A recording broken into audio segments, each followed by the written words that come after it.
Tamang-tama. Naman Oo, yan. pang-breakfast, Tara, no? kainin na natin Ay, teka lang, Kuya James. Bago natin kainin yan, siguro mas maganda na gamitin natin siya para sa experiment natin, di ba? Teka, Oo. meron ba experiment dito sa orange? Ito ang tinatawag natin na Sinking Orange Challenge. Ilagay ko ang orange na ito dito sa ating aquarium na may tubig. Nakikita natin na lumulutang siya. Lumulutang! Okay? Ngayon, ang challenge is manatiling nakalubog ang orange nang hindi hinahawakan. Okay?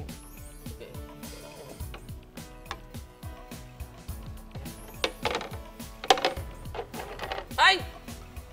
Ba't gano'n? Di siya. Dapat steady lang siya dun eh. At Ate Joyce, ano yung iyong intelligent guess para mapalubog siya? Dapat tama yan. Tignan natin kung effective.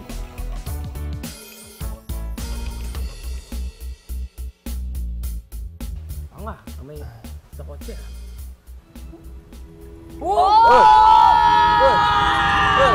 Lumubog! I believe! Ang orange ay may iba't ibang bahagi. Ang exocarp o outer layer o balat. Ito yung kulay orange. Sa loob naman, may endocarp o yung bahaging nakakain natin at nahihiwalay ito ng wall. At ang albedo o pith, ang puting bahagi sa gitna ng exocarp at endocarp. Ang albedo ay malambot at tulad ng isang sponge, may air pockets ito. Lumulutang ang orange dahil sa density. Ito ang mass per unit volume o ang pagkasiksik ng mga molecules ng isang bagay. Mas siksik ang molecules ng tubig sa aquarium kung ikukumpara sa orange na may balat dahil sa air pockets ng albedo. Buoyancy naman ang tawag sa kakayahan ng orange na lumutang at nawawala ang kakayahang ito nang balatan ang orange kaya lumubog ito.